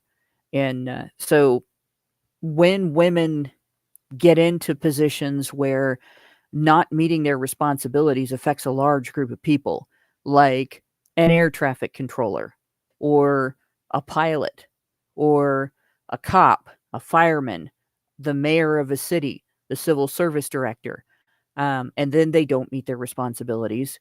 Things that should work normally for large groups of people instead inflict harm upon large groups of people. When that happens, when a man does it, there's accountability. He goes to jail, he gets fired, some sort of penalty is inflicted upon him. When women do it, they have all kinds of excuses, right? So when we get it to a point in society where those excuses get transferred to men, that's actually a step down. That's worse. Instead of women developing more accountability. Now, dividing or distributing compassion equally among the sexes is not bad. Having compassion for the man whose back is injured, who's trying to do that job anyway, or maybe who should be allowed to retire and a younger man come in and do the job, that's not a bad thing. It's a bad thing when we treat him like a woman and suggest that maybe it's not essential to protect other people from being let down. Or when we suggest that a woman should get in there and be allowed to let people down after that guy has spent all those years with his injured back doing that job and not letting people down. So you see what I mean? But what you've got there, that grain that you carried in there of a lot of guys are now taking self-care days, but they don't call it that. It's an interesting thing because we're already on the downward spiral. And it's not a bad thing that guys take self-care days, but it is a bad thing if they start doing it in an unaccountable way like women do. Does that make sense? Yes, exactly. Yeah, definitely. Yeah. But if you actually look at the general social survey, the amount of time that men worked between the 50s and the 60s went down 3 hours a day, but they increased the amount of time they did housework by like 5 hours. Well, 3 hours a week, 5 hours a week, and actually even I think even more. And then also substantially increased childcare. So overall, men are actually doing 5 to 8 hours more time a week than they did in the 50s. So we have all this feminist stuff saying, "Oh, let's get men to have, or let's have women be able to take self-care days." And then you talk about, oh, but you know, the real problem is that men aren't able to do what women were able to do. But everybody was better off in terms of their time in the 50s. Like that's the big thing, guys. Everybody was better off in the 50s when it comes to the amount of time they had to spend on household, childcare, and work. Yeah. Like if mom's at work, and now who's we've doing had the childcare? feminism, and it's made it like everybody is doing more work now. Yeah. Right. So explain that if this is supposed to be about getting everybody in a better situation. It's made everybody's situation worse. And I really think that people need to enlighten themselves about the way men and women acted in the 50s, because it's not what you think it was at all. But anyway, I wanted to do some thank yous because we finally got some movement. We have movement. Yay. Okay. Yay. Yay. Yay. All Movement. Right. So, I'm going to give, yeah. All right. So thank you to Zooman for $50. I really hope that's not your legal name. All right. Thank you, Zooman. Back on the menu, boys. And thank you to Wyatt, who listened and did exactly what I asked, which was $5. So thank you, Wyatt, because All Wyatt right. put in exactly $5. I'm going to explain the deeper significance of all of this. We're going to go into the deep dive with me. And then PLM gave us $10. So thank you, PLM. The even more based yellow. Thank you for that. I don't know. Okay, here we go. Excellent. And now we have let me check just really quick. Give me checking music, like some form of Jeopardy music while I check. I don't have any of that anymore, but we'll right. Okay, so we got $280 left on the docket. So hopefully we make that, and we got about 5 hours remaining. So $280. Hopefully we get that. Woo! And I shall now take you into one of Alison's patented deep dives. Uh-oh. Okay, so Kenna was right about talking about how when women move into men's spaces, the big problem is the lack of accountability. It's also, I think, tribalism and turning the space from something that produces resources into distributing resources, which is something that female mammals have a greater focus on than male mammals. If we go down to like anthropology and biology. So there's that, but then there's the question of why is it that when a society is in its end days, women start to move into men's spaces in the first place? And the answer to that, I think, is that over time, we see a deterioration in that sense of collective fate, that sense of shared fate. So in conjunction with this movement of women into men's spaces and men's mysteries, we also see the destruction of the old gods or God or religious structures. And those religious structures and those old beliefs generally represent the social habits, the social attitudes that enable a particular culture to get along, cooperate, and exploit a particular form of resource. Because most cultures really form around the ability to exploit a resource. And what seems to happen is that men will take an identity over how well they exploit that resource. So if you have a lot of fish, the most impressive man is a fisherman. If you have a lot of oysters. The most impressive man is the one who shucks the most oysters in an hour, etc. I'm being a little bit facetious, but you get what I mean. So the manhood is centered around the exploitation of that resource. And when either the resource changes or gets overexploited or something else happens, there's almost a abandonment in the belief of the old beliefs that generate that identity that exploits the resource, but also the cooperation necessary to exploit the resource and the cooperation in society. And then you start seeing the question, who are we?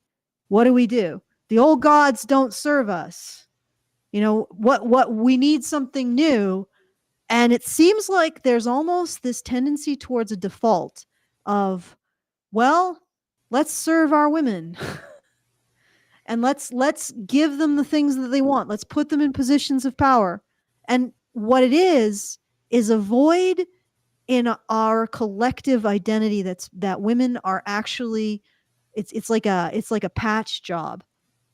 So instead of developing a new identity around a new resource or a new set of circumstances or new technologies and how to exploit them, we just put women in there and we're like, okay, let's judge everything by women's benefit. Let's allow them to go into every space. Let's put them in positions of power. And what's interesting to me is if we can actually develop the ability to, on a very conscious level, look at our identities, look at how they're structured, and evolve them as necessary to the circumstances of new technology. And I know that sounds like some seriously degenerate fucking black magic, but I think that would actually overcome this perpetual cycle of a civilization rising up, exploiting a resource, getting so good at exploiting the resource, or alternatively, usually it's so good at exploiting the resource that they almost like this indulgence, this forgetting this old gods come, that creates almost a new circumstance that old identity is not functional in. And then we solve that by centering women, because men take an identity from women's benefit. I hate to say it. And I mean women and children, but for the most part, it's more difficult to, what happens is I think women occupy that role because they're adults with, adult scheming capabilities. Right. So anyway, that's what I think is happening. We've lost a sense of ourselves. We've lost a sense of purpose. We've lost a sense that we are have a united and shared goal going into the future. And we lost it somewhere in the last century. And then instead of actually addressing that loss, we just said, well, but what if women were the center of the universe? Let's do that. And then here we are. Okay. That's my deep dive. I'm putting it out there for thoughts.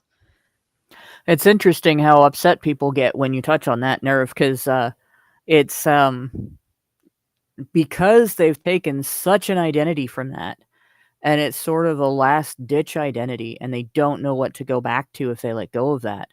It's actually terrifying. It's like standing on the edge of a cliff and then having you maybe change the lighting so that becomes invisible, and they think that they're over nothing. Very interesting response. Yeah. Yeah, this is really, like, if you look at the vertical chat, holy crap, these guys are triggered. It's interesting because when you've really hit something, when it bothers people to this degree. Anyway, so that's my thought for the day. And let me see where we're at. I think actually no, I was wrong. We have 180 left. Did somebody just put something through really quick? Was it another $5? Okay, I just have to wait for the I don't know. Yeah, we did it. I don't see anything. So we're like the paper boy from God, I can't think of it now. The Great Indoors put in $100, so thank you, the Great Indoors. $180 left on the fundraiser. We were starting out with, I think, 870 when we began this an hour and a half ago, and now we're at 180. So we're moving along. Thank you guys for getting us unstuck and easing the fear. Thank you. Fear. Jolly cooperation. All right, so Should we read some more CIA stuff? Yeah, let's read more CIA stuff, I Just guess. for a few So, minutes. yeah. This is more of that conversation about artificial vaginas. Right? That's the big thing for me, is being able to wear leggings or bikinis without having to wear a golf under it. I don't know what that means. I don't care. Don't tell me. Don't tell me. I don't want to know.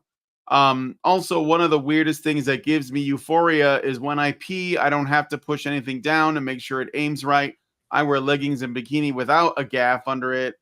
It's just that I know it will show. But the idea of just having it would be amazing. So they're gushing about their gender euphoria. Well, they're gushing about their physical appearance and being their low effort pee, basically. Like it's a lot less effort to pee if you could just sit down and let it fall in, right? So obviously they really are transitioning, because men aren't allowed to have those kinds of well, remember, one of the things that was big during the Biden administration were trans women joining the military because they were going to get surgery. free surgeries. No, but right? what I'm saying is men are not allowed to be lazy about things like that, and they're not allowed to be vain in our society. Like that, you have this, when men are vain and when men want to make things easier just for themselves and for anything, they get lambasted with allegations of character flaws. You're lazy, you're narcissistic, you're a deadbeat, you're an asshole, whatever. When women are vain, we give them careers. Like that's what OnlyFans is basically. Like it is giving careers to women whose main characteristic is their vanity. Look at me, look at me. And it's not to say that, if that's your way of doing things and you make money at it, that you shouldn't be allowed. But you have to understand the difference. Men don't get to do that. Women do.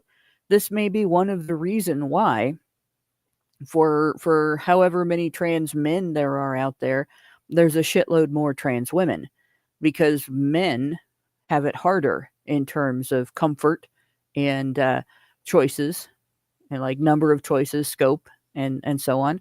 So when women move into the sphere of getting treated like a man, their life becomes harder. When men move into the sphere of getting treated like a woman, they get all kinds of things that seem like luxuries. And I wonder if some of the contempt or anger from the conservative contingent over this is this idea that men are getting something they don't deserve. Yeah, it probably is. It probably is. But, like, I do want to address something in the chat. I know we have a super chow. There's something I wanted to address in the chat. Irving's statement plus ads. Let's go ahead, Brian. I know that's probably what you want to do, right? Oh, I'm just gonna read a super chat that we got. Yeah, did we get another super chow? It was just a super chat that I put on screen. J.O. Bales gave us $1.99 and says movie is better off dead. Yeah, it just the moment passed, so I didn't say it. But yeah, we're like the paper, except it's inflation, right? Not $2, it's $5. Yeah. Okay, so I do have another thank you. GIP Funny Colors gives us $25. Thank you, GIP Funny Colors. Hopefully not your legal name. Be brutal, mama. I want somebody's legal name to be that. Yeah, me too. So we're at 155. So good job, guys. We're chewing it down. 155 and only a few minutes left to the. I won't say anything more. But I wanted to address something that was said in the vertical chat by Irving IV. And yeah, I recognize that you weren't with the other dude. And actually what you're saying is very interesting. You said, and I just moved away from everything and and it all has to load up again because I have the attention of a squirrel. I think that the idea of people doing similar things being tied to societal collapse is rather fatalistic. Alice and Bob both being good at fishing is not a threat to Jerry and Mary. No, it isn't. But the problem is that people, we set up these situations where in many cases, if people do X to survive and another group does Y to survive, they don't like each other. And it's really it's really difficult for people who have done X to survive, and they've taken an identity from being really good at X to then go and turn into, you say, okay, well, now we need to do Y to survive or to thrive. And it's really difficult to make that change. I'm thinking about something that might be a little bit rarefied, but I've been reading a story about the Indian Wars or the Native American Wars. What do you want? Well, they call it the Indian Wars back then. So, and how the Plains tribe, in particular the Comanche, were forced onto the reservation or had to give up and become sedentary, and how one particular, I think his name is Quanah, was a Comanche chief, and he managed to make the transition and turn into a man who could manage the new world, and how to sort of take the Comanche, the original masculine Comanche identity, and turn it into something that worked as a man of the new world, basically. But the rest of the tribe had a great deal of difficulty taking what they were, and I think this continues to the current day, and working with the system, with this new system. I mean, and I know it's not fair, but it's also what else was going to happen. I mean, the Great Plains couldn't remain this kind of void in the middle of the states while, trends and everything, while the rest of the world goes into the future, right? So, but some people are able to completely rework their identity around how they support themselves, how they how they feel like they're a good person, and all of this. And some people aren't. And, the question is like, and I think that's really part of why civilizations end, is that for whatever reason, a resource is no longer exploitable, or it's overexploited, or maybe you need to move into a different kind of resource, and we just cling to this identity of how we see ourselves as big men, maybe is the way to put it, like men who are capable of making the big, getting the big goods is usually the way it's looked at. And that's everywhere. That's an identity that's everywhere. It's from the industrialists. It's from the big men of Papua New Guinea. It's this idea of a man who can create plenty. Santa Claus, the green man. It's the man who creates plenty for the people that he loves and he cares about. And that we always focus on a particular way of doing that, and we become stuck with it. And then our society becomes stuck with it. And we have trouble moving on. And it's not that has to be our fate. I'm just saying it's a failing that we have, and we need to overcome it. And I think women are a part of that, because, I think that women create purpose for men. And I don't know if we're doing a good job of it right now. Okay.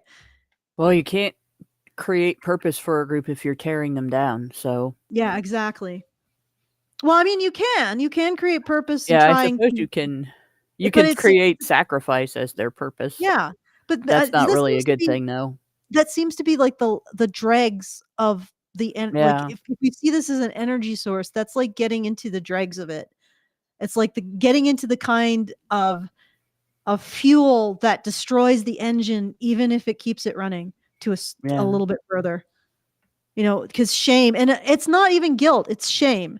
It is this idea that men are obligated to serve, but at the same time, they have nothing unique to offer in that service. And that's shame. That's just, yep. And it's horrible, and it shuts people down. And that's why we're seeing lots and lots of men shutting down in our society, because that's what we're doing to them. Okay. Yeah. All right. So it's just about time that I have to go. Yes. Sorry, guys. Oh, okay. I have to go to work today. So. All right. So let me just double check and see if we have any further thank yous. I'm actually very happy, guys. Thank you for helping me overcome this fear. Yeah, getting us there. And so we have we got a few more. No, wait, those are Okay, so wow, this is a little confusing. See where I'm at here. This is a very interesting name. My fridge is running. Stop skiing. Stop asking. Oh, my fridge is running. Stop asking. That's a comment on an old crank call.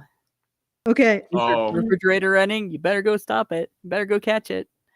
All right. So that individual gave us $25. Thank you. We're not worthy. We're not worthy. And then gave us an additional $10. Oh wow. Must have thought it was White Boy Day. Yeah, and let's see where we're at. So I think that now we are down to just give me a second here. All right, so $135. $135 left. So yeah, I think that and also I guess we gotta close it off because Hannah's gotta go. I have to leave. All right, so I'm gonna do that really quick. Thank you for everybody who supported. It's really great. We went down from 870 to 130 in the course of about an hour and 45 minutes. So that's really great. Very much appreciated. Yeah, so if you do want to help out after the show is no longer live, you can do so at feedthebadger.com/support. Looks like we're getting there. So yeah, and if you want to send us a message about anything that we talked about in this show, feedthebadger.com/justthetip is the way to do it. And send us a tip and message, and we will talk about it in the next available show. I know we didn't get too much into the USAID stuff today. We just ended up talking a lot about whatever the hell the CIA is doing. Yeah. That's pretty much the par for the course with the CIA. The more that you look into it, the more you realize that its entire history is just what the fuck. Mm-hmm. Yeah. Yeah. Just the CIA is, have you ever watched that Party in the CIA? Yeah, that's just the tip of the iceberg for the CIA. That's actually just like the least offensive things that the CIA gets up to. Yeah. So and also, once we get back on track with the discussion of war on HBR Talk, we're actually going to dig into the history of CIA interference in Iran. So that should get people to understand a little bit about the conflicts that have happened between the United States and the Middle East during the last 80 years, because there's been quite a bit that has been influenced by U.S. government interference in politics in Iran and other countries. We also have interference in Afghanistan, interference in Iraq, pretty much every place. So it's important to understand in a discussion that's an anti-war discussion, which I've been sort of leading as I've been taking people through the history of votes and voting rights. You can't separate those really. So you'll have that to look forward to as well. More what the fuckery from the CIA. Yeah. Well, you usually can look forward to that. I mean, the CIA, it'd be freaking hilarious. Yeah. I mean, if you could just put them in a box and like give them some levers and say, yeah, you're actually doing what you think you're doing, or put them in like VR headsets where they actually think it's reality and just watch the crazy shit that they do. Make a great sitcom. But unfortunately, they have a little bit too much influence for being absolutely the mad scientists of the American government. All right. So anyway, once again, feedthebadger.com to support the show and our very unique approach to looking at the issues, and feedthebadger.com/justthetip to send a tip and a message if you are interested in responding to anything that we've said after the show is over. And yeah, I'll send it back to you, Brian. All right. Yeah. All right. Can you guys hear me? Oh, yeah. So yes, I can. if you, okay, good. If you guys like this video, please hit like, subscribe if you're not already subscribed, hit the bell for notifications, leave us a comment, let us know what you guys think about what we discussed on the show today, and please, please, please share this video because sharing is caring. Thank you guys so much for coming on today's episode of the Rant Circle, and we will talk to you guys in the next video. Have a good weekend. Men's rights activists are machines. dude. Okay? They are literal machines. They are talking point machines. They are impossible to fucking deal with, especially if you have like a couple dudes who have good memory on top of that too. Holy shit, you're fucked.